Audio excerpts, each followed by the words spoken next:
Hello and welcome back to the Talking Leadership TV Best Practice Network podcast series. Thanks for joining us again. I'd like to introduce my co-host, Kevin Bennett. Kevin is the Best Practice Network facilitator for Queensland. Kevin has over 30 years of international industry experience and he's implemented a number of operational and business excellence programs across many sectors. Kevin is passionate about bringing together people and processes to grow and build capability and to deliver excellence in customer service and process performance. And now to introduce our podcast guest, Nathan Hedger. With an extensive background in performing, Nathan spent more than a decade making audiences experience the impossible. Nathan's background as a magician is ingrained with years of intensive acting training, which has enabled him to integrate that training into his career as an international magician. From humble beginnings in Brisbane to performing on super yachts in Monaco for the Formula One Grand Prix, to now owning and creating the largest specialised magician agency in Australia and potentially the world. With a team of over 45 magicians across Australia, New Zealand, Singapore and America, he's continually on the pursuit to share his incredible art form to as many people across the world as possible, showing that kids' magic may be one thing, but magic for adults is on a whole nother level. Really enjoyed this podcast discussion, and I'd like to thank Kevin for his time in co-hosting. But enough from me, over to Kevin to open the session with today's guest, Nathan. Hello there, and welcome to the Best Practice Network Talking Leadership podcast series. My name is Kevin Bennett, and I'm your host for today, along with the fabulous Eric. How are you, Eric?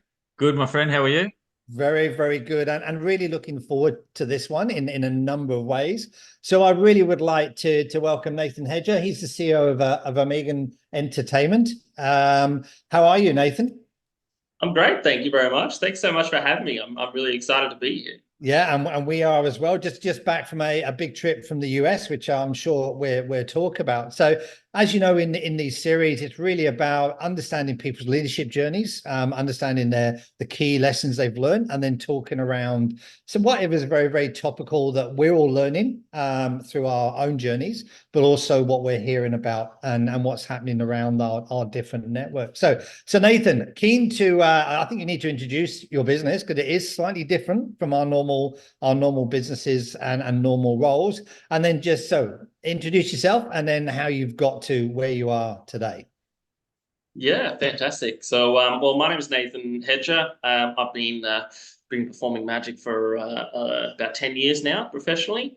In total for maybe about 15, 20 years, something like that. And our business is called Omegan Entertainment. And so Omegan Entertainment is a magician agency, so specialized magician agency. And we are the largest one in Australia and New Zealand. And I think we're tipping the scales to possibly being the largest one in the world now, with a team of about 40, I think we're at 47 magicians at the moment, if my memory serves correctly.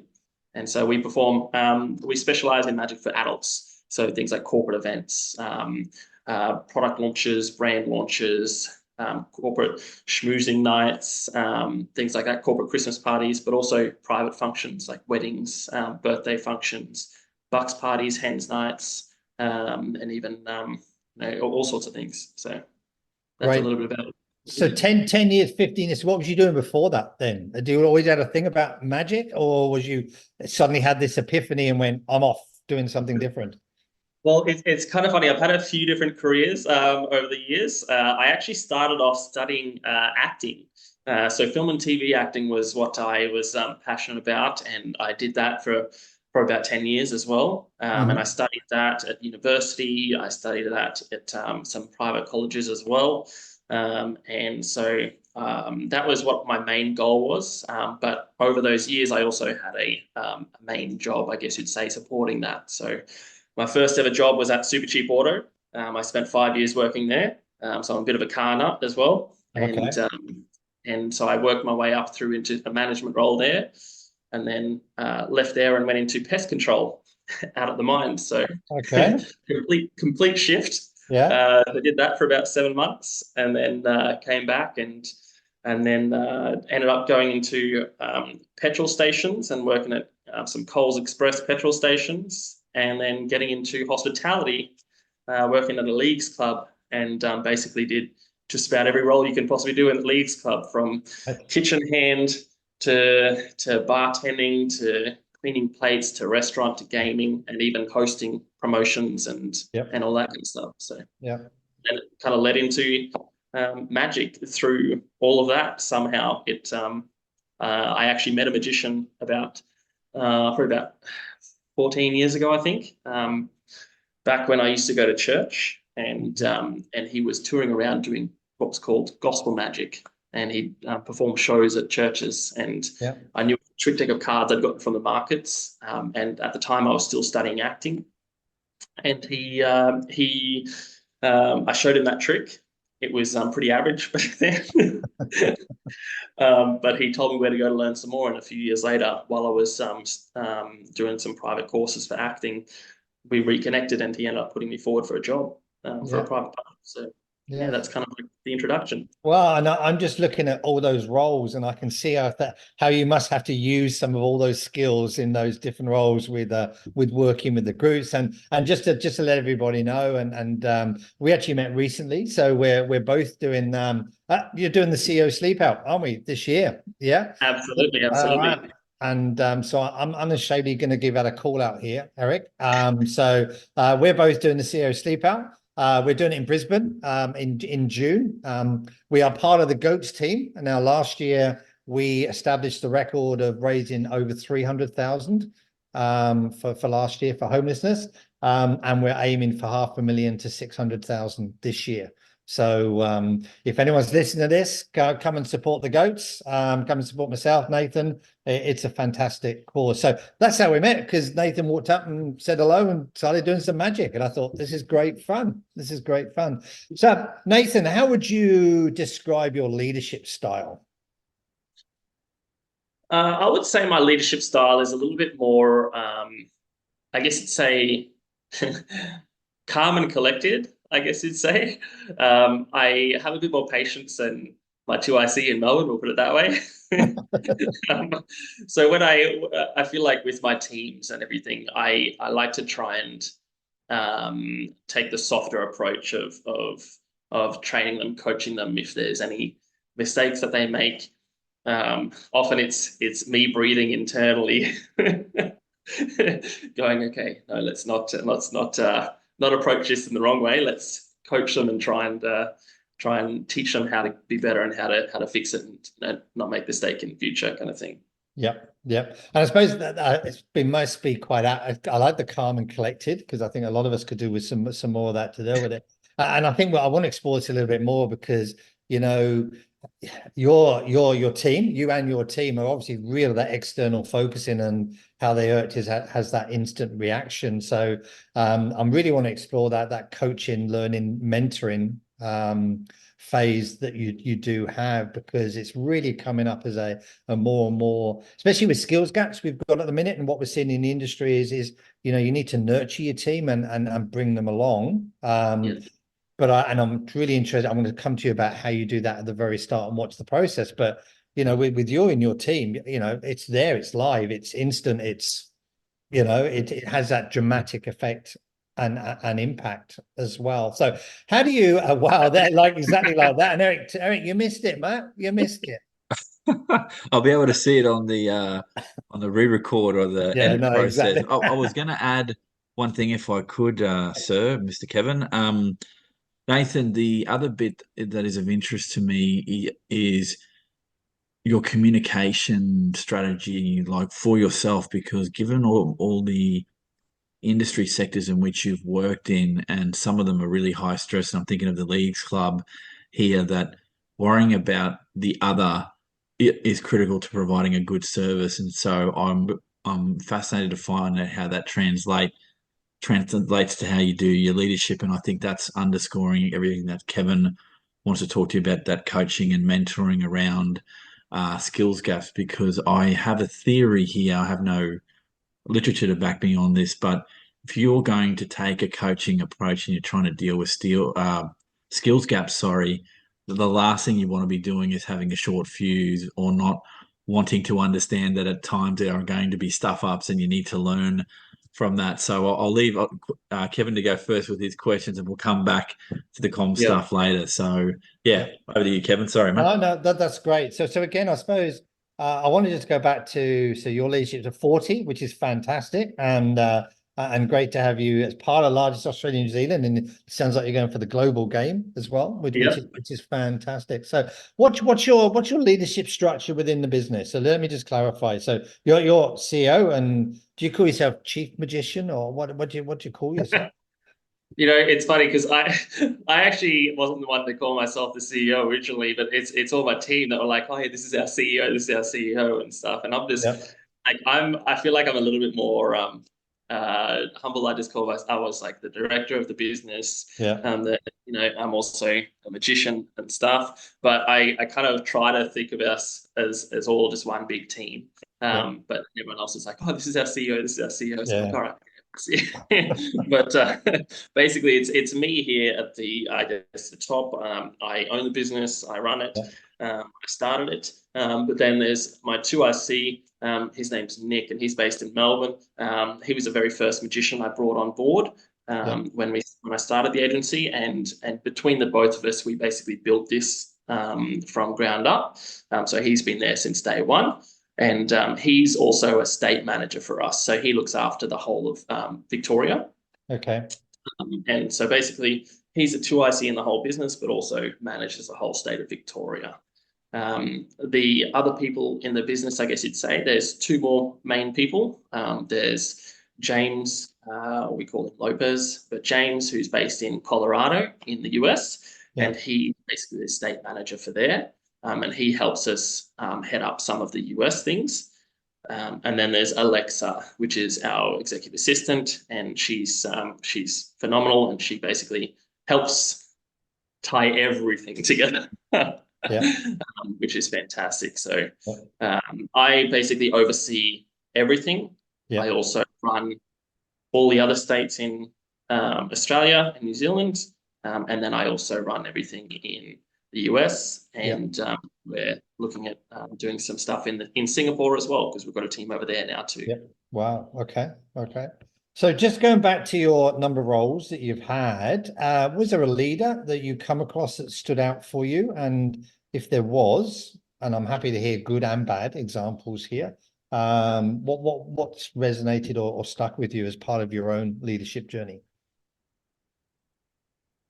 As in leader within the team or within myself and my journey? No, but what you've come across leaders. So when you're working with Super Chief Auto or the pest control or the leagues, so what's because sometimes there's pivotal moments which either goes yes or you go no, and they can have quite a big impact on your own leadership style going forward.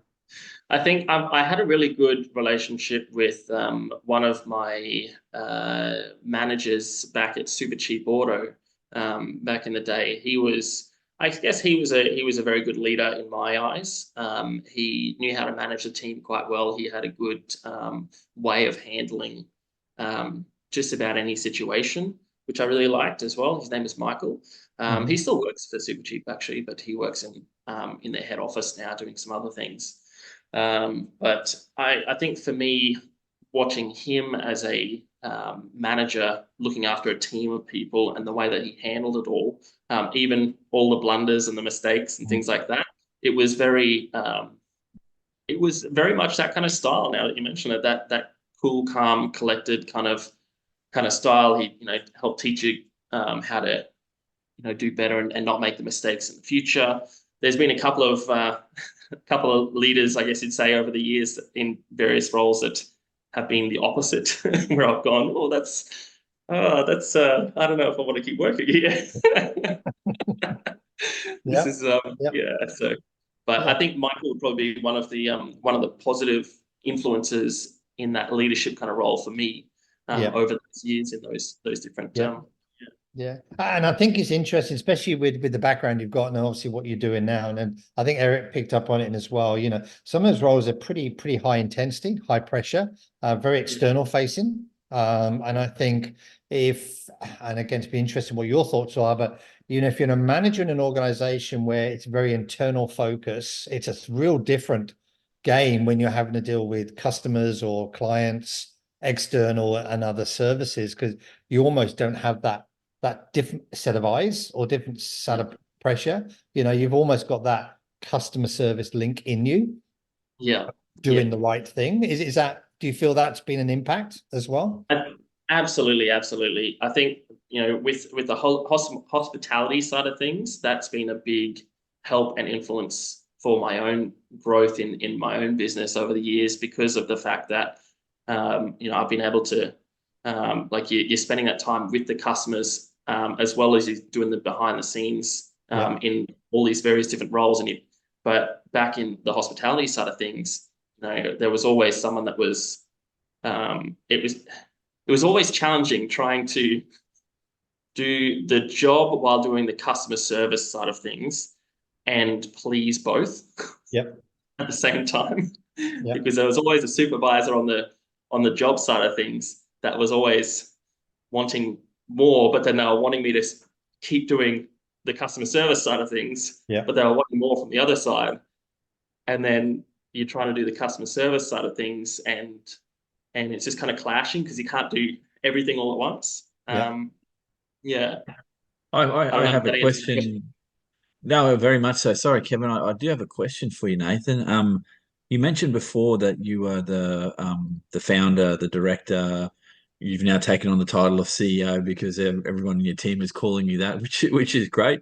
A bit of external validation there. But as a founder, how difficult has it been, or maybe it hasn't been difficult to separate you as a magician, the entertainer part of the work that you do, and then the founder, manager of a team type deal? And is that tension an ongoing one? As in, do you see in the future that you'll step away more from the direct work in the business and in the entertainment side of the business, actually delivering for your customers and sort of stepping back and having that sort of oversight role? And why I ask this, and you sort of provided some foreshadowing here, is that if you're expanding into Southeast Asia, you've got a foothold in the US and potentially Europe down the track, this is going to end up being quite a large business. If you're the biggest one that there is at the moment, it's only going to get potentially bigger.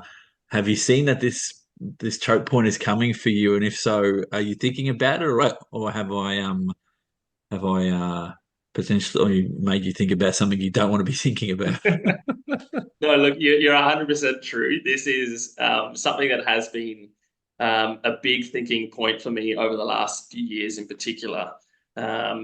It's because we started the agency. I started the agency in 2018. And that came off the back of one of my main clients that was booking me for work. And it was actually a venue called Holy Moly. I don't know if you've heard of Holy Moly. It's like a mini golf park. Yeah, fantastic venue. And back in 2017, I started working for them, and they started booking me for a residency, so ongoing work. And I put my heart and soul into that. I was like, I need this to work. And there's some funny stories about that, but long story short, I needed that. I wanted that job to work because it was such a cool venue and I really loved it. And so after a year of performing there every week, they decided they wanted to roll it out into more of their venues. And so me being me, I was like, well, I'll put together a team. I'll find the right guys. I'll make it happen, and let me run that for you. And that's when we officially started the agency side of things. And for about a year, it was a constant battle for me internally, going between being the manager and booking all the guys and focusing on the agency and building the agency Google reviews, building the agency profile and everything like that. But also I had my own personal brand, my own personal profile, and I was doing magic myself. And it's constant battle there of trying to figure out, okay, where do I send this? Where do I send that?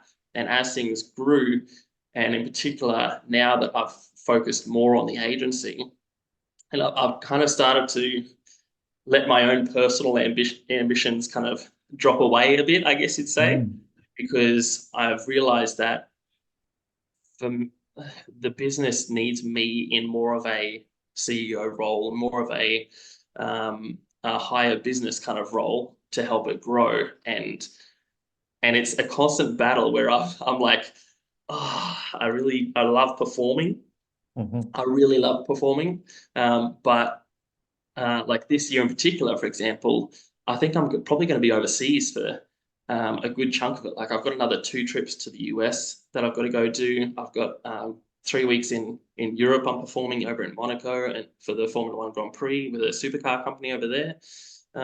So that's coming up next month. So I'm not going to be back in Australia a huge amount. But a lot of the other trips that I'm doing this year is short trips, and they're for the business, for the growth, rather than for me performing. And so it's kind of just getting to a point where I'm starting to have to be quite selective on which events I accept myself and which events we book in our other guys for. So the future, I'm not sure where it's going to go. I still love performing. I don't want to give it all up. I don't want to give it all up, and I'm good at it. From what people say, I'm good at it.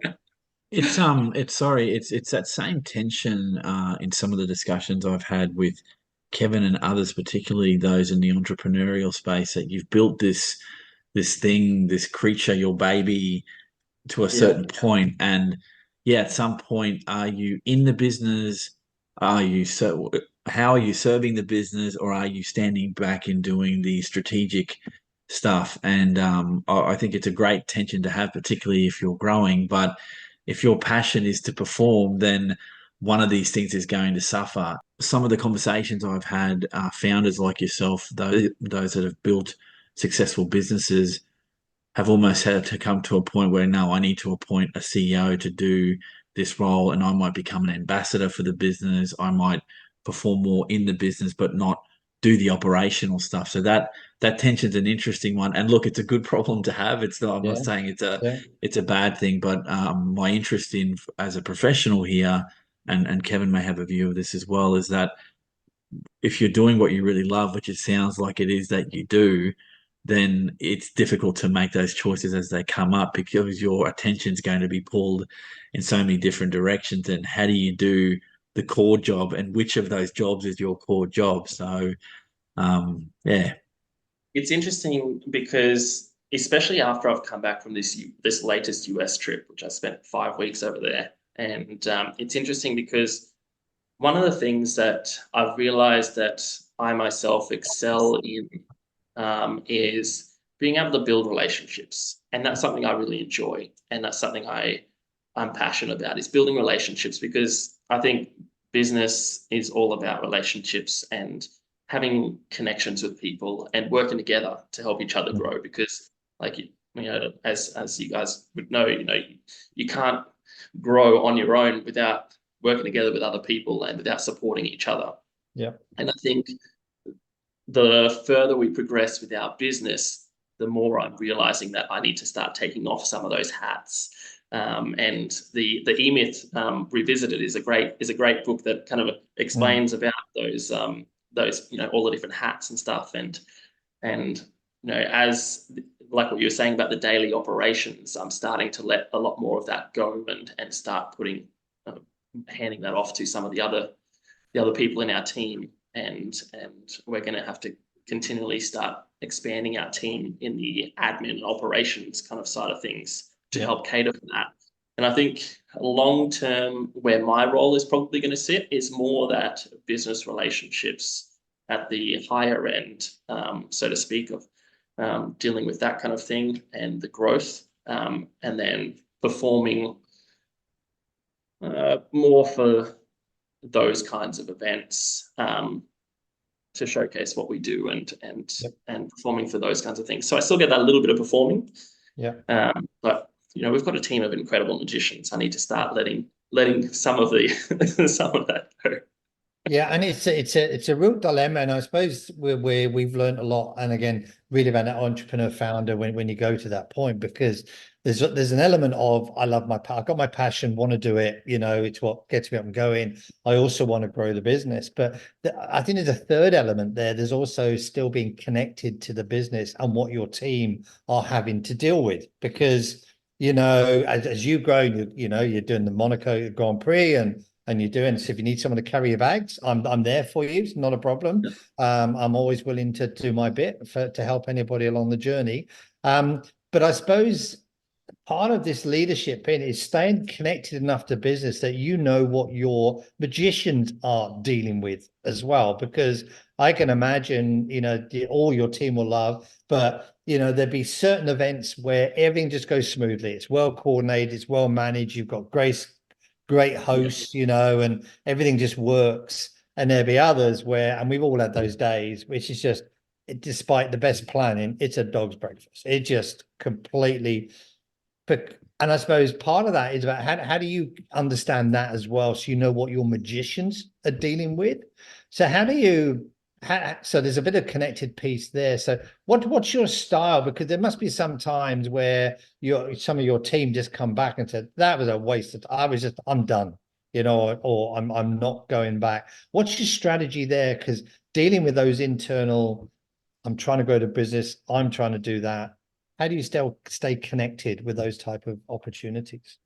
Yeah, so I guess we have a couple of different things in place for that kind of situation. So that's where I guess Nick comes into play a little bit with with the magicians themselves. So he is quite good with, in particular with the Australian guys, but he's quite good with keeping in contact with all of the magicians regularly, checking in on them. Usually after events that I'm looking after, I'm always checking in with the guys. Hey, how did that go? How did were you happy with everything? Did you enjoy it? That's probably one of the main things I do often ask is I'm like, did you enjoy it? Because I think to me, whatever we do, we always need to make sure we're enjoying it and having fun. But we're also starting to get to a point where we're trying to look at other options within our team to have like a team leader, so to speak, that we can then put into that role as Nick steps up, and have someone put into a team leader role to do his part to check in with the guys, maybe catch up with them for lunch or whatever, and make sure everyone's having doing well. But I think because we're a little different to some other entertainment agencies is because we're a magician agency run by a magician who's been doing it for 10 years. When we get events come through and inquiries come through for events, I'm able to train up Alexa, and Nick already knows this. But when we're booking events, we already know what kind of questions we need to ask, and we can advise people on, okay, magic's not going to work in this particular spot. You've got meals coming out on the table. It's a main course, and you want us to perform while people are eating. That doesn't work, because it's a conflict. And that's the kind of situation where you're going to get magicians that are going to be like, oh, that was just such a horrible event because they were eating at the same time when we were doing this. And so because we have that knowledge from the get-go on how magic really works at events and what areas it will work with and what are the trouble points, we can try to eliminate as many issues as possible from that side of things. So hopefully that kind of helps answer that. Yeah, no, I think it's just really exploring, I suppose, with everything that we've all gone through in the last number of years, and I'm sure your business especially. And it's one point I've got is that this COVID period, because suddenly it's a bit like our events. You just couldn't get out. You weren't meeting people. You couldn't do that type of thing. I think a lot of people really realize being connected to the team in a positive way was actually fundamental to just team well-being, personal well-being, but success as well. So can we just talk about that? How did you handle that period then? Because suddenly I imagine you were out about doing everything else. You must have had that whole I'm assuming, it must have just stopped, gone. Yeah, 100%. Well, I'll tackle that in two different answers, I guess.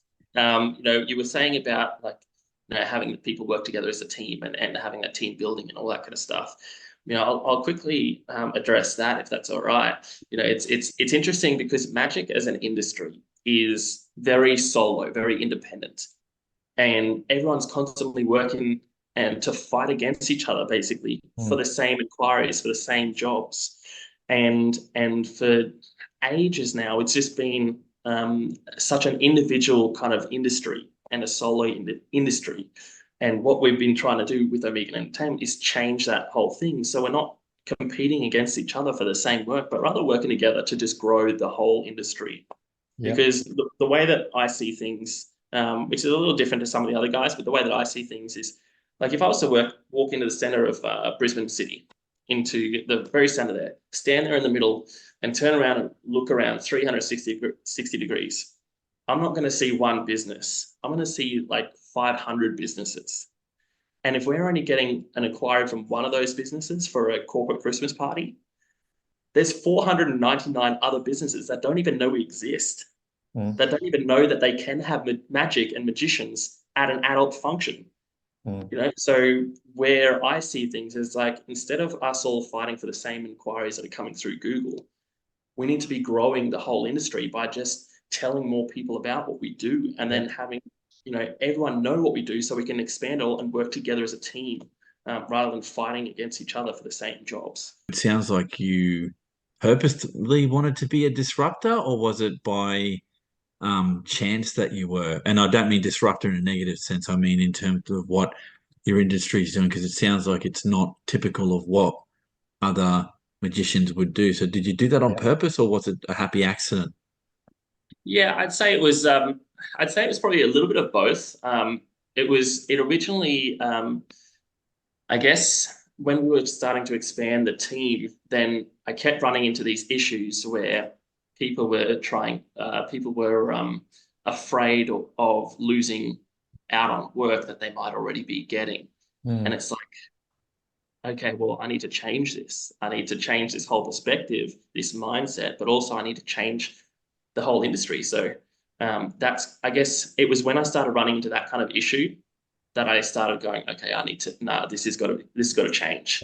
We got to stop. You know, in Brisbane here, there's a handful of us that all work together and have been for years, even before I started the agency. And that was what helped get me into magic, helped grow me, my magic career, was because we were working together. Like if someone was already booked for an event, they'd be like, oh, yeah, sweet, here, reach out to this person.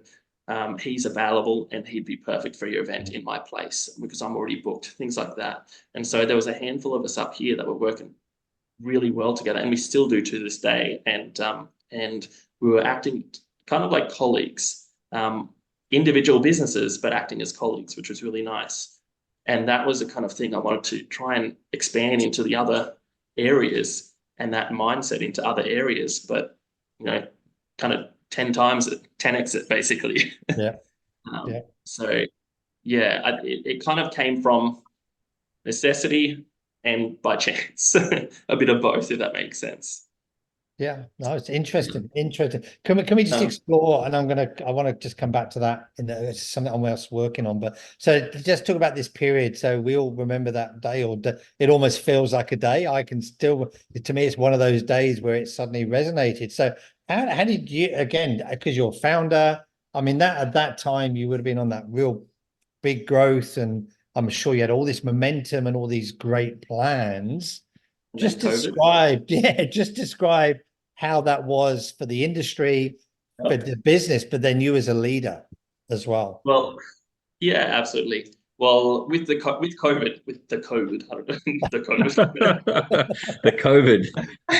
I'm saying some really weird things at the moment, and when you go back between American English and Australian English, I'm just like, hold on, why do I say that? That doesn't make sense. But, no, Nathan, it's funny you said the word COVID. Kevin avoided saying the word COVID until we got to this point. I'm thinking, for a second, I thought, what event is he talking about? Did I miss something out here? And I thought, oh shit, okay, this is it. And you said it. So yes, I COVID. forgot to tell you, I sometimes read minds, and you know, I just okay, excellent. No, look, in all honesty, COVID for us was an absolute mess. We'll keep it nice words, mess. And it was rough because at the time we were performing 2 nights a week with residencies. We were performing 2 nights a week. I think we had about 16 regular bookings every single week across Australia and New Zealand. And then on top of that, we had all the private functions, we had all the corporate events, things like that. We had some solid momentum behind us. and things were going great, and we just kept on building and building. Mm. And then COVID happened, and I remember distinctly, like, I think it was a date in March, I think it was, from memory, where it was just like a one call after another. Everything overnight just got cancelled. Yeah. 100% work.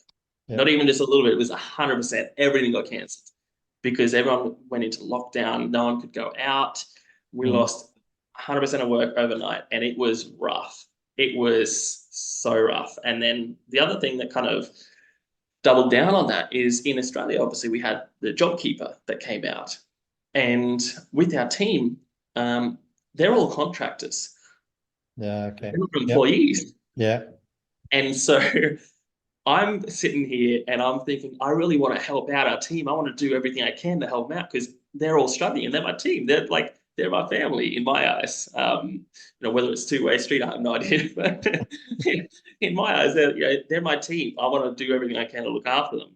And it was rough because they're all contractors. I couldn't get the JobKeeper for them. They had to try and get it all themselves, and I couldn't help them out by giving them any gigs because there were no gigs. There was no events. And so for about 6 months, we didn't have any work at all. Wow. And to the point where I couldn't do anything for them, but at the same time, I had to figure out a way to survive myself. And I was an employee of the company, so I was able to get JobKeeper, which was a lifesaver for me because I was the director of the company. But it wasn't enough to survive for what we were doing and everything. And so I kind of doubled down on a side hobby business that I used to do, which was fixing laptops and fixing and selling laptops. And because everyone needed to take their work home with them, everyone was on laptops, everyone was on phones. And so I doubled down on that for a few months, and then also ended up getting a job as a removalist with a friend of mine who had a removalist business just down the street from me. And so I was trying to do everything I can just to kind of stay afloat. Yeah. And it was hard because my passion was Omegan Entertainment. My passion was magic, and we were on this skyrocketing kind of path, and it just went crashing down overnight. And it was brutal. And I know for me, I kept on trying to talk myself out of it, saying, "Oh no, it's going to be fine. We're going to come back again in a month, or come back in a couple of months," and everything like that. And it just didn't. And it took me probably a good month or two to really let it sink in and be like, "No, this is not going away anytime soon. I need to figure something else out." And so about 6 months in, we actually started talking to the guys and trying to figure out some other alternatives. And what we started doing was we started offering Zoom shows. Yeah. Because people can't go out of their houses, but corporates are still wanting to try and do team building things and team building activities and parties.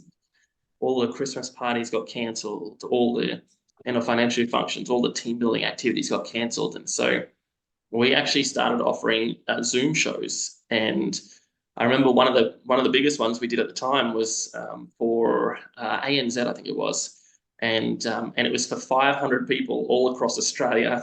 And we had the guy was one of a team that was doing it. His name was Adam, and he was performing from Sydney. Yeah. And so we've got someone in Sydney performing 500 people that you can't even see on the screen. Yeah. And as a magician, that's really like you try to gauge responses or anything. Like when you're doing a stage show in an actual big room, and you got everyone sitting down, 500 people sitting down, you can hear cheers, you can hear laughing, you can hear things. When you're on a Zoom call, it's silent. Like you're hoping things are landing and people are enjoying it and having a great time. And he crushed it. Like he absolutely crushed that one. And the guys did a great job. Improvising, creating new magic that you could do virtually. Me personally, I never really did that myself. I just booked the guys that actually had invested the time and energy into it because I was trying to figure out other ways to kind of recover. And so I left that performing side of things for them, and we'd book them in. So I suppose the interesting thing, Nathan, is back to what we were saying earlier. You're making that conscious decision now of what was right for the business. Yeah, because the natural one could have been, it's me, I'm Nathan, I've got to go and do some magic. I've got to survive. But I can almost hear in that collect, no, there is something here. And the right thing to do now is focus on the team. Yeah, Exactly. getting the team engaged, because that will start to come through that way. And and I think it's been really interesting, and how when we talk to people is about that suddenly there's a whole clarity that comes around that gets lost. There was Yeah. about, I think, for a lot of good businesses, and we had the same thing. We were literally running a conference in Sydney, Yeah. 140, 150 people. It's that morning, and we're getting phone calls we had one person arrive and said, well, I managed to get on the plane, yet their colleague of theirs who was on like a plane an hour later had been stopped from flying. The business had just literally, it was that, literally within an hour, it was the difference between, and then there was others saying, I've been told I've got to go home. Well, I'm here.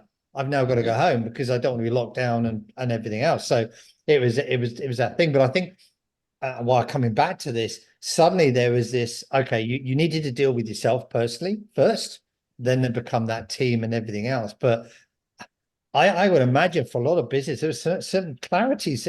Things become very, very clear very, very quickly, Yeah. and I think that may lead in. I know that Eric is really about the strategy and foresight and things like that. Yeah. I reckon there was a lot of business who really performed well at that time because they Yeah. may have used the pivot word, which is fine, but there was clarity.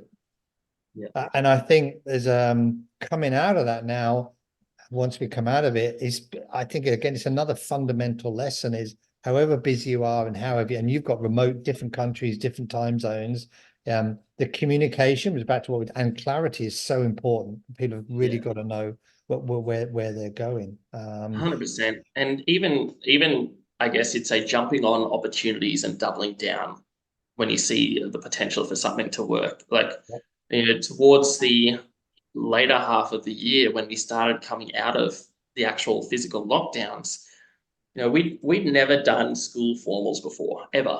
We'd never had an inquiry for a school formal before. But all of a sudden, out of the blue, we had one, then we had two, and it's like, okay, sweet, all right, this will actually work. The reason being because they were having school formals, but all of the students had to be separated, in that, what was it, 2.5 meters or something Yeah, like that. yeah. And all of them are being separated, and they couldn't be too close together. They couldn't have a dance floor, so they couldn't get dance. They had to have some kind of entertainment that could come around to the tables where they were, and they're renting out these massive areas just to legally have a school formal. Like one of them that I remember doing was in the what's it? It's over at the where the Eka is. Yeah, Was it the RNA Showgrounds? yeah, The actual big conference center, yeah, yeah. and there was a school formal there, and they literally had tables of 4 students at a table, and it's like a big round table, to the point where I'm performing magic, and I've got to, like, to get someone involved, like to hold their hand out, I've got to take like a meter and a half step one way and then another meter and a half step the Yeah. other way, just to grab something to get them involved in a way that was safe and everything, and but it was something that we'd never done before. We'd never had inquiries for Yeah. or anything like that. But when we had the first one or two jump on board, and they were like, we need this, then we just doubled down. It's like, okay, cool. Let's reach out to all of them and say, hey, this is something we offer, and it's something that's actually continued on post-COVID too, to the point where we do a number of school formals every year now, because it just works so well, those as well. Yeah. But it opened up a whole other market for us. Yeah, fantastic. Eric, you look as if you've got a Yeah, I was just wanted to extend Kevin's thoughts there around pivoting, or the ability for your business to be agile enough to deal with the issues. And at that point through COVID, you were the face of the business because of all the things you just described before. My question is in terms of building resilience in your business now. You don't have to tell us exactly what you did, because I know that that's IP and all the rest of it. But Post COVID and engaging with the technology like Zoom and things like social media, because if you go on any platform like YouTube and you look up magicians, you will see hundreds of posts from varying qualities of ability in that area to very good social media presence. And I've always been curious about that in service type industry, which is what you do. You're providing a service and you're providing something that is unique, because not everyone can do magic and are always spellbound by it. And it's an event, right? So I understand that. In the building of your resilience in the business, have you explored um, how to create uh, that that sense of event online by creating your own content in that space, or are you more married to, yeah, you need to be in person because magic is experienced face to Yeah. face? And why I ask that is in any business, in the businesses that Kevin represents, in the businesses I've worked for, you have to adjust to the environment that you've got. And so I used to work in the seafood industry here in Queensland, and when COVID hit, their industry was classed as essential food provision, so they could keep working. They needed to Yeah. provide food because people needed to eat. Whereas in your sector and in Kevin's, if you can't be in the same space, you were just locked down and that was it. So to get back to the question, building that resilience in the business, what does that look like for you? Or is that something you're still working on post COVID? So post-COVID, I think the Zoom shows dropped right off. I don't think that, like, for actual paid events for the Zoom shows, I don't think that's anywhere near as big as it was, because people can have events in person, and in all honesty, magic in person is always going to be a million times better. Because when you're standing in front of someone and they're holding an object and it changes inside their hands, or you read their mind, or you produce something that doesn't seem possible right in front of their eyes, it's always going to be a million times better. And even on stage, it's the same kind of thing compared to online. But there is the occasional one of those that still pops up.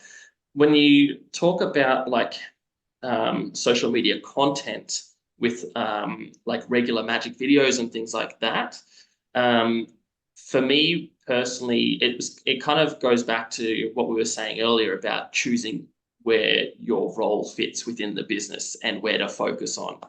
And some of our guys absolutely crush the online, like Instagram, TikTok game with all of that. It's also something that you've got to invest a lot of time in, because not only is it just the filming, but you've also got to learn and create new magic for all these different types of videos.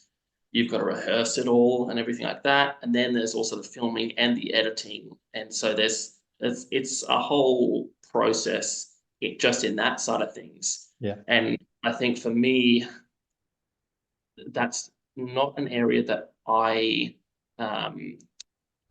think I need to that I should be focusing my time on. I feel like there's other more important areas for me in my role, which is that business growth and the performing things like that. But it is absolute. I think with any business, and in particular with where we're at in 2024, online presence is so massive that it's something that every business needs to have some kind of online presence in, whether it's podcasts, whether it's TikTok videos, whether it's Instagram reels, and even more so is video content versus photographic content, like still imagery, because video content always captures more. And Gary V does some great speeches and talks on the power of social media and advertising through it, and how important it is for any business. And in particular, saying one of the things that stands out in my head right now that he mentions is that it's not also about having the most polished content, like with the best lighting, the best camera, all that kind of stuff. It's just about having content, because that helps boost your Google algorithm and all of that kind of stuff. Yeah. But for me, with our business and where we see things going, we want to post more video content and more social media content of our guys. But I think for me personally, my role is it's probably less about me in the content, but more about everyone else. And I think that's just going to help everything grow. Sorry, I should have asked that question more succinctly. And again, I'm learning through this podcast because Kevin's the master here. I'm still learning my craft, as it were. That I didn't mean necessarily you, but in terms of future proofing the entire business.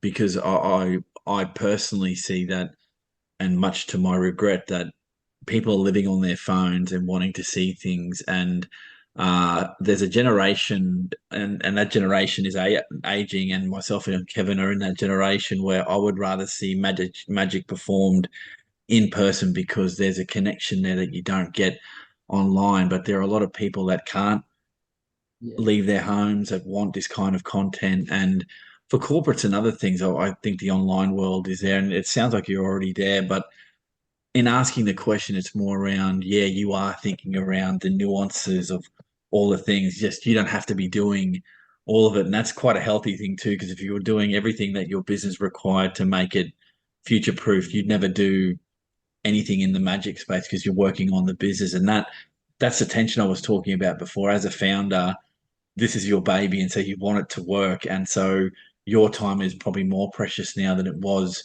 when you first started, because as the kernel of an idea, it started to grow and get an infrastructure. And you even said it before, I'm looking to add a layer of management to the business, which I know that sparked Kevin's interest. I was like, oh, he's building it as he goes to increase its survivability longer term, because you need those structures as you start to grow. And that's something you can't escape, because if you don't have those team leaders, that, as Kevin mentioned and you mentioned, something's going to drop off, and you really don't want to create problems where there are none. So again, good problems to have, that you're foresighting those things, but it's then getting them to happen and not you be doing it, but have someone else do it. So yeah, 100% get it. Yes. Yeah. Sorry, Kevin.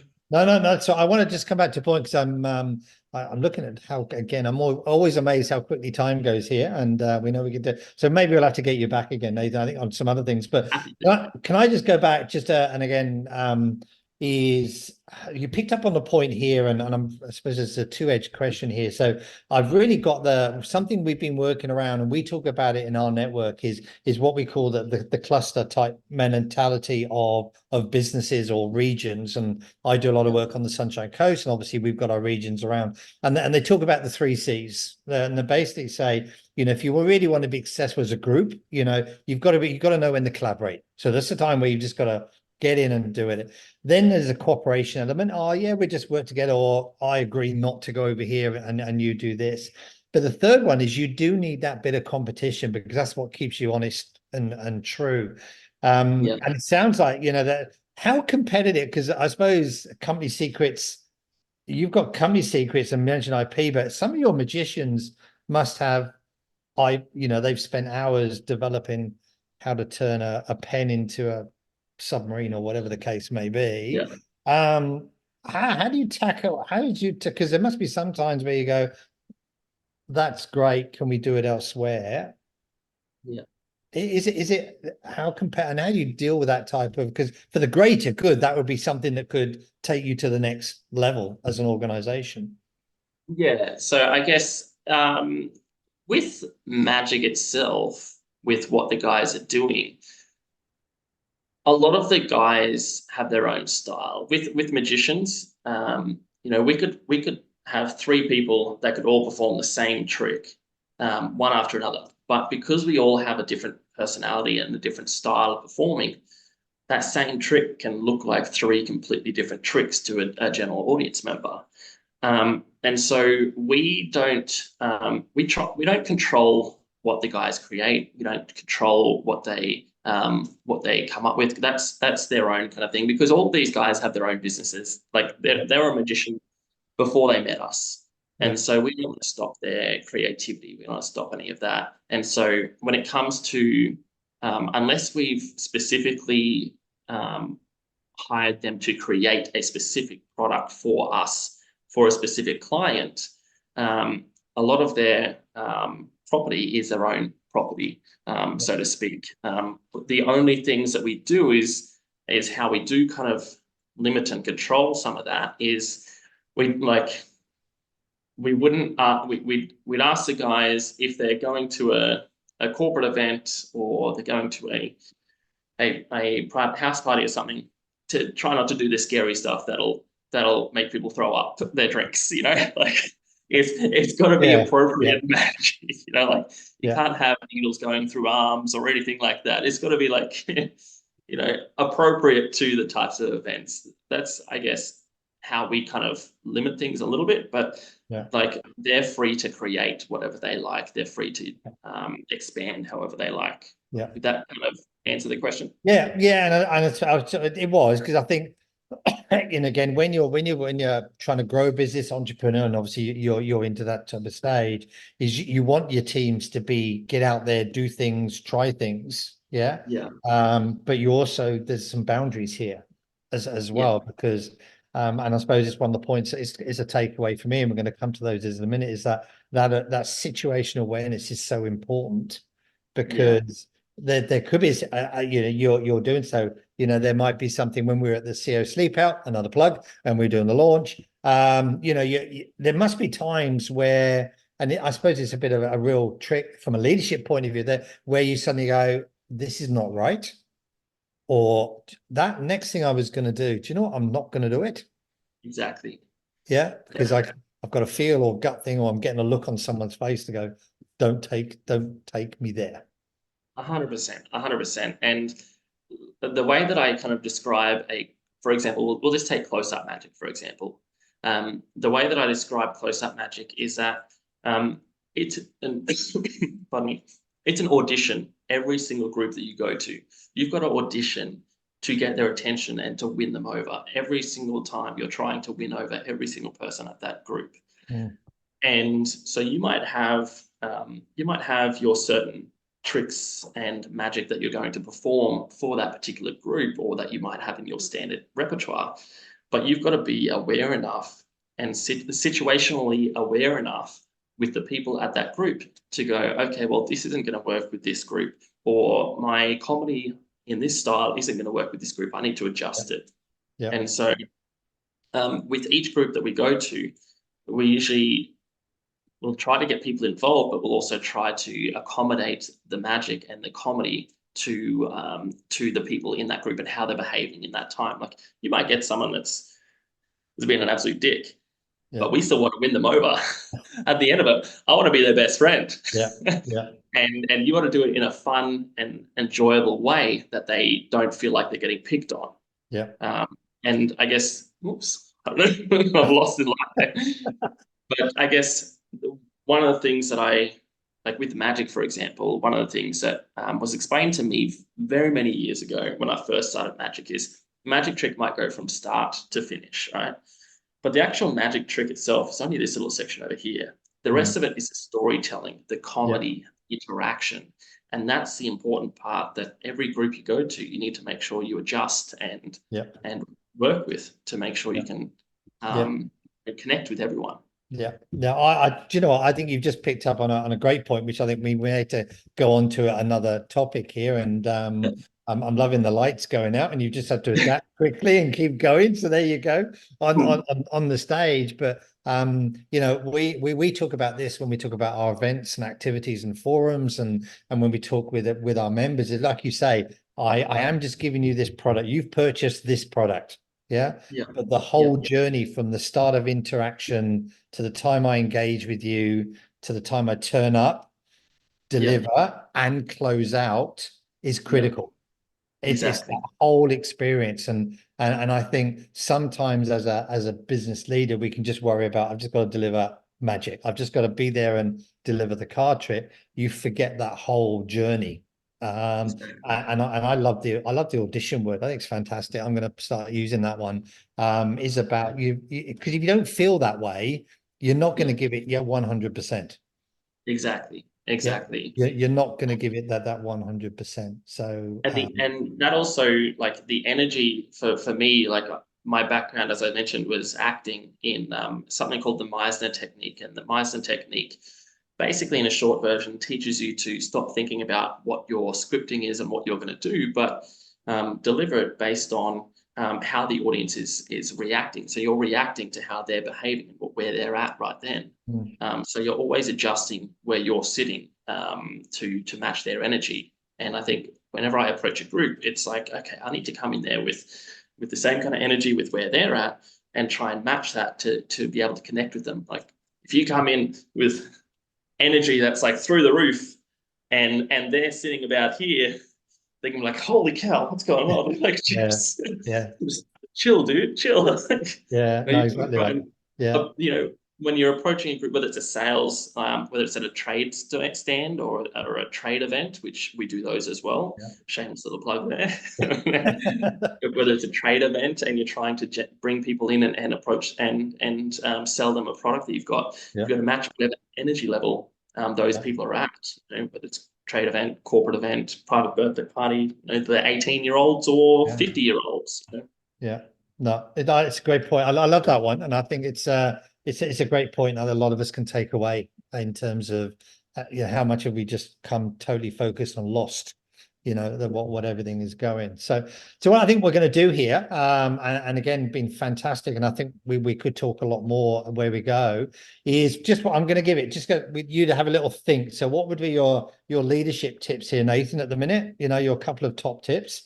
Eric, I'm going to come to you first. So just our normal, what's the little takeaways from our discussion with Nathan and the bit of magic that we've had? Probably two things. The first one, in terms of the leader themselves, it sounds like, Nathan, given this discussion, that you're well aware of what's happening in your industry, you're well aware of what's happening in your business, and that you're dividing your energies accordingly, and hopefully that includes self-management. That's a big part of keeping leaders alive and well and happy, because outside of the business, you probably have a life that you love that's not the business. So there's that part of it as well. And I'm envious that you're doing what you're passionate about. So that's a good thing in running a business. It's a great addition to having a business of your own. Probably the second one is really giving a crap about the people that you work with, because you call your team your family, like an extension of that. Whether or not they saw that themselves, you weren't sure. I'm sure they do, but that's important as well. The culture that you create is the culture that people see, and if they don't think that it's a happy place to be, then why would they engage? And some people are better at picking up on that than others, and will make decisions about, well, the company must be X if people act like Y. And so those two things stood out for me, Kevin. Yeah. Yeah, no, fantastic. And Nathan, for me, and it's obviously we connect. You auditioned, or I auditioned well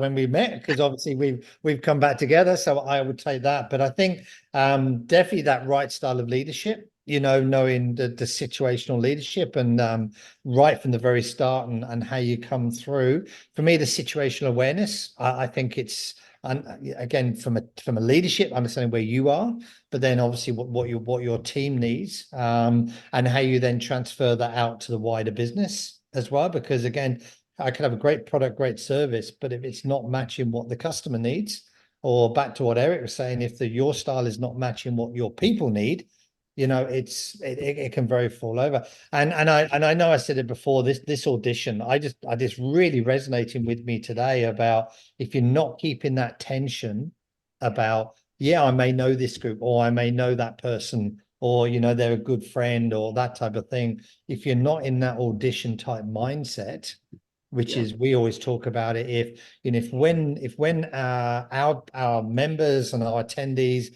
are walking away from events, if they're not saying that's fantastic and encouraging others to do it, then we've not achieved anything. It could have been the best thing ever, but it's that, how are they then going out and promoting it?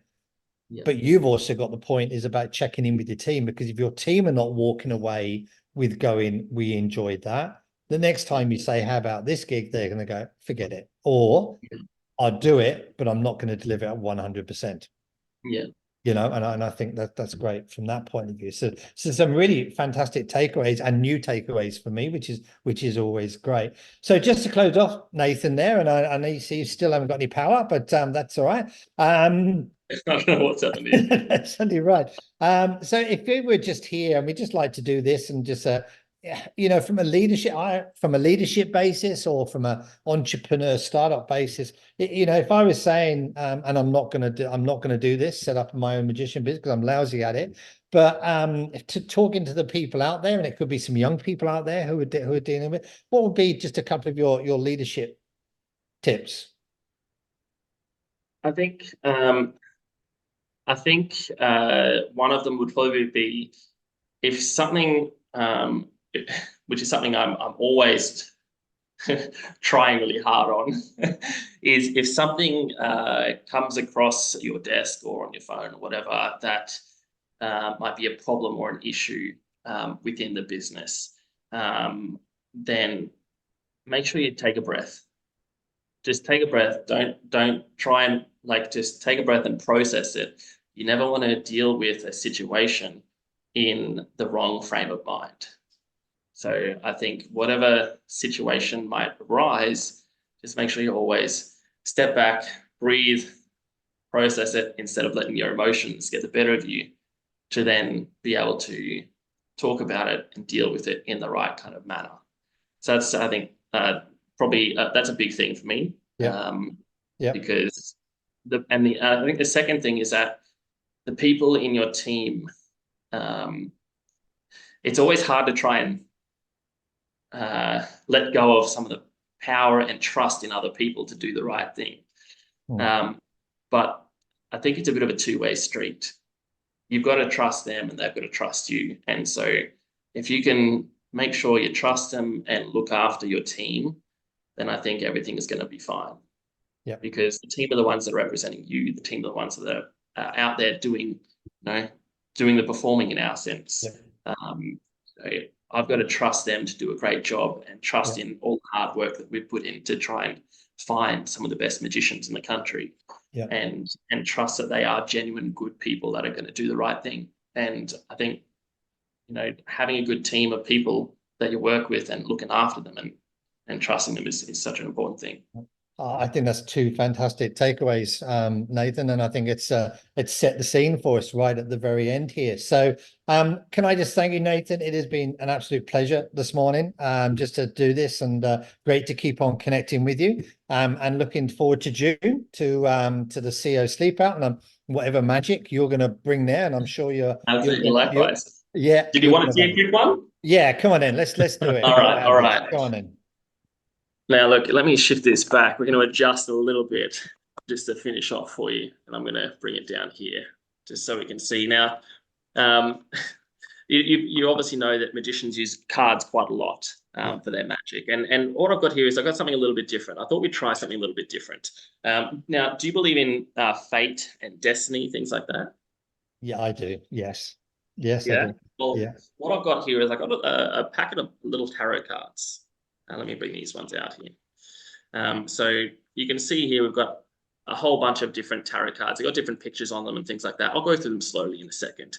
But the interesting thing about these is what's actually on the backs. So let me angle this a little bit now that we've lost all of that light above. But what's interesting is what's on the backs. Now you'll notice that there's one card here that has the word future written on it. Right. There's one card here somewhere. There it is. That has the word present. Yeah. And then one that has the word, where is it? There we go, past. Right? Okay. Yeah. But we don't know which ones they are. So we're going to leave them hidden in amongst the deck here. Now, with tarot cards, there's hundreds. I've got it maybe like 20. I think there's 20 or 21, something like that here. I think it's 21. So we're going to split them into three piles. A pile for past, pile for present, pile for future. So we've got, let me see, 21 divided by 3, 7. We'll try this. 1, 2, 3, 4, 5, 6, 7. We'll try and get 3 even piles real quick. 1, 2, 3, 4, 5, 6, 7. And then we're going to get both of you involved in this. 1, 2, 3, 4, 5, 6, 7. Perfect. All right. So I've got 3 even piles. I'm going to angle the camera down for this one. Okay. Yep. And so I've got 3 even piles, a pile for past, pile for present, pile for future. So what we're going to do, let me see, maybe Kevin, how about we get you for this one? What we're going to do, I'm going to go through each one of these cards. And at the end, I just want you to name one. anyone you like, whichever one you like, free choice, okay? Yeah. So I'll read out the names. The names are at the top here. I don't know if you can see it properly in the pictures here with the light, but hopefully we can make it so you can see it. So we've got the Hanged Man. We've got the Emperor. But when you do this, I just want you to pick one that maybe stands out to you. It can be like the picture, or you don't like the picture, or maybe you like the name of it, or you don't like the name of it, whatever you like. So we've got the Hanged Man. We've got the Emperor. We've got the Death, the Devil, the Hermit, the Moon, and the Tower. Which one would you like? This is to represent past. The Emperor. The Emperor. What is that? Oh, this one here? The Emperor. Yeah. All right. Here we go. We're going to sit this one down here just like that. Okay, we'll get rid of that. Next up, we have a pile for present. Now, Eric, you are up for this one here. I'll give you the same and just pick one for present. Okay, so we've got the Fool. We have the Stars. We have Judgment, Temperance, the Empress, the Chariot, and Strength. Which one would you like? Temperance. Temperance. Temperance. This one here? Yep. That one there? Yep. Perfect. All right, so we'll sit this one down here just like that. Okay, so we've got what do we got? The Emperor and Temperance. The Emperor for past, Temperance for present. Okay, so we've got one last one. Kevin, you're up. Here we go. Okay. We've got the Magician. We've got Justice. We have the High Priestess. We've got the Wheel, the World, the Sun, and the Lovers. Which one would you like? It's got to be Magician. It's got to be. What's going to be? All right, the Magician. Oh, the top one. Here we go. Yeah. That one there? Yes. Perfect. All right. What we're going to do, we'll put that one down there just like that. Now we've got 3 different cards, complete free choice, yes? Yeah. Now, remember how on the backs of the cards, there was a couple of cards that actually had writing on them. There was just 3 in the entire deck that had writing on them. Yeah. One that said past, one that said present, and one that said future. Wow. Nicely done. Oh, nice. A little bit of fun. Yeah, fantastic. Well, this is a world first. So I'm going to claim the world first Best Practice Network Talking Leadership Magic Show, and we can claim that one. That was fantastic, Nate. I was really trying to work out where it was going to go, and then you got me there. And I was really trying to be the whole, I'm not going to be judged. I'm just going to go that point. Fantastic. Thanks, Nathan. Well done that. Thanks, Nathan. All right. Well, on that, what a better way to close out this latest podcast from Best Practice Network Talking Leadership. So, Eric, I think that was slightly different, that one, and thoroughly enjoyable. And I feel sorry for the next person on the podcast. I just don't know how they're gonna follow that one. But we've set a high bar, sir. Thank you, Nathan. This was great. Appreciate it, mate. Thank you so much for having me. I really appreciate the opportunity to come on board. Yeah, no, Nathan's been fantastic. Like I say, looking forward to working with you. Keep on going forward. Can I thank everybody? We hope you enjoy the audio, but you've got to watch the video as well at the end on that one. It's fantastic to have you as part of this podcast series, and we look forward to seeing and listening to you and you hearing from us at the next one. Thanks very much, everybody.